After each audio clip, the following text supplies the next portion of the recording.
Hi, this is Michael Willems of speedlighter.ca, here with another Lightroom tip, and today a tip about exporting.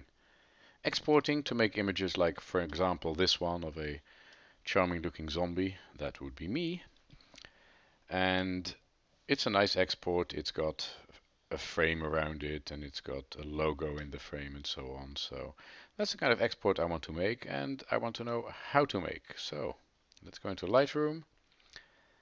And let's select an image. I'm in the library so that I can conveniently select an image, or I'm in the develop module, whichever, in which case I would select it from the negative strip. Here we go, here's an image. I'll double click to see it big, and yeah, that's a good image, a very rare image because it's not normal that zombies eat other zombies, and this one must be mistaken, for he is about to eat another zombie. I want to make this into an export, so I'll use the file export function or the export button on the bottom left. And now I get a number of options that I can choose from.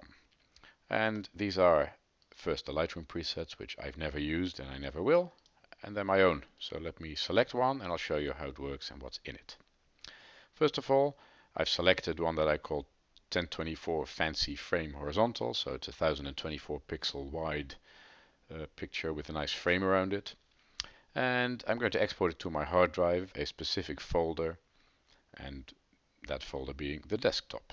If there's an existing file, ask me what to do. It'll ask me, do you want to overwrite it or give it a unique name? Alright, file naming. I'm going to call it file name plus custom text, and if I edit that I'll show you what I did. I selected the file name and then a dash and then a custom text. That way I can conveniently rename it. So for instance, the standard is 1024, so it will be called the normal file name and then 1024 added, so I can see at a glance how big it is. Video is not applicable. File settings. I'm going to select JPEG. That's always what you do, unless you have a reason not to. If your printer says we want a TIFF for that large image you're having us print, then select TIFF. Or if your Photoshop artist says I want a PSD, then make it a PSD before you send it. But normally you will make a JPEG. 75 is good quality for normal use. I could make it less and the file would be smaller. Of course, if this were an image for printing, it would be 100%. Image sizing, that's where I resize the image. And this is not for printing, it's for displaying in an email or on the web or on my desktop. And resize, therefore, I click resize and I select long edge. I could make it short edge, or I could say a certain number of megapixels, but I'm going to say long edge. Don't enlarge it if it's already smaller. And I want the long edge to be 1024 pixels. If I've selected pixels here, then this resolution in pixels per inch is irrelevant. It doesn't affect the quality at all. It affects perhaps how your screen displays it, but that's all. It doesn't affect the quality whatsoever. So I just leave it at 300 pixels per inch. If I select inches or centimeters here, then it is important. My advice is strongly don't do that. Just work with pixels, because that's really the measure of how good a file is. Output sharpening, that is important too. If I make an image smaller, I need to sharpen it because it gets fuzzy by making it smaller. And in Photoshop you do it manually. Here, Lightroom does it automatically. It knows how big your file is going to be and how much sharpening is needed. So all I need to do is say it's for screen or matte or glossy paper, and I want standard sharpening, or low or high.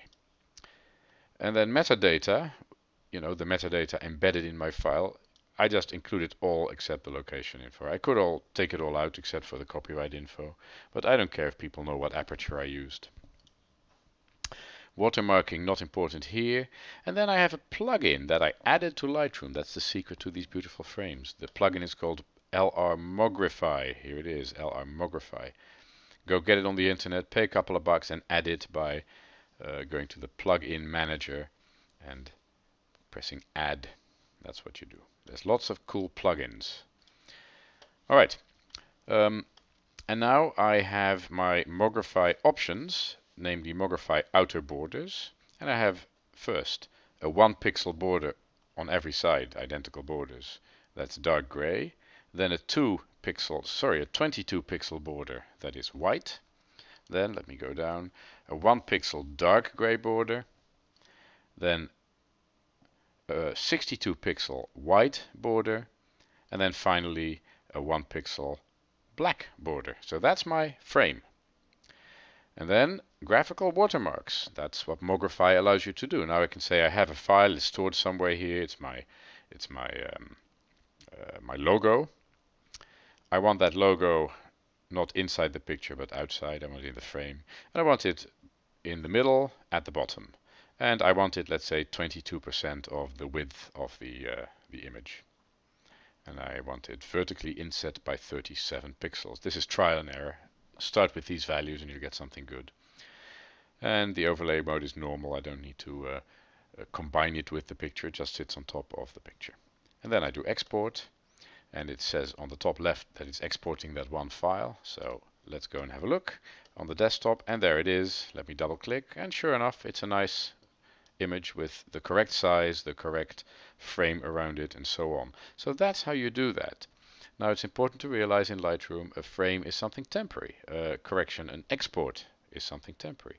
This is something you make not to keep. This is not your saved image. No, everything you do in Lightroom is saved. Every click is saved.